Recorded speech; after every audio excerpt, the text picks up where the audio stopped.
broke one of my bolts to my sprocket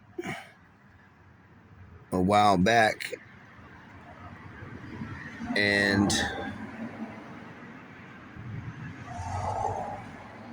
these bolts right there,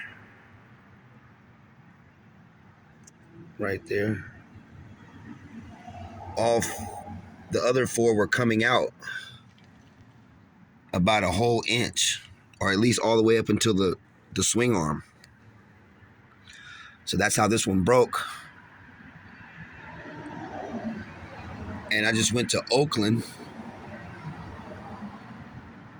Well, I had put the remaining four, I put Loctite on them because they didn't have Loctite on them, so I put Loctite on them. And when I got back to Salem from Oakland, after going all the way to Oakland and smashing around in Oakland, I came back home to Salem, and this bolt was almost hitting the swing arm, and another bolt was like a 1/4 inch out. So I'm gonna try to ghetto rig it or whatever I gotta do. Get some Loctite and put that back on there so I can get up and running.